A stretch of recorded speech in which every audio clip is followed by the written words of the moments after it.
Pikrisht raporti Dick Martit u morë si justifikim për krimin e dhomave të specializuara. Ishte edhe ky presioni që ju sa po përmendën ndërkombëtar, i aleatëve tanë, me qëllimin që Kosovës... Sistematik i madh ka qenë. Që Kosovës të hiqet e reja e zezë. Unë do të bëj pak histori. Nëse referohem me historisë dhe filozofisë politike serbe, ato gjithmonë kanë manovruar sipas parimit të kundërtave. Po ta marrim fillim shekullin e 20 dhe pas shpalljes së pavarur të shtetit shqiptar, kur filloi kolonizimi i Kosovës dhe kur në tokat tona vinin komisione observerësh dhe zhguesësh të huaj, anglez, francez, gjerman, ç'a bënin serbët?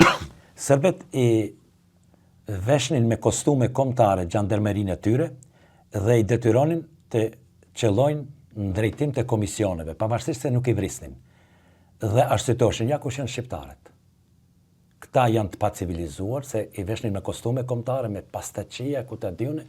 E njëjta gjë pastaj përsëritet në një formë tjetër, në kohën e luftës së UÇK-s, kur ata vrasin fëmijët e vet në një kafe, në një panda që quajnë pej, dhe janë veshën shqiptarëve.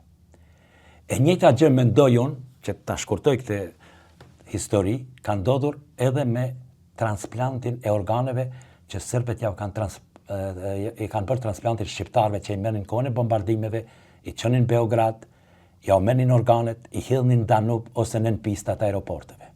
Kjo ka ndodhur. U ambeshnin këto shqiptarë. Edhe ja u kanë veshur shqiptarëve. Ata kanë mund ta marrin parasysh se një ditë ky krim gjenocidal do të mund të zbardhej dhe kanë marrë hapa para rendës. Dhe kanë investuar edhe përmes lobimit, edhe Dick Martit.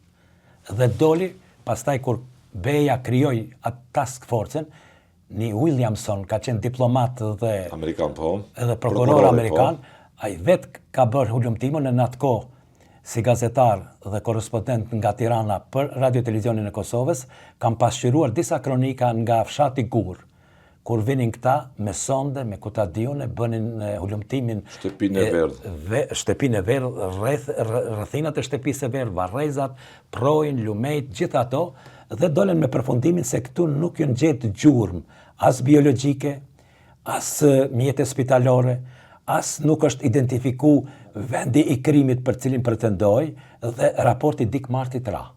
Edhe unë me Kombet e Bashkuara kam bërë një hetim më herët. Por kjo ishte përfundimtarja. Kjo ishte përfundimtarja. Dy hetime, asnjëri as tjetri nuk gjetën përfundime. Që ka ekzistuar Shtëpia e Verdhë.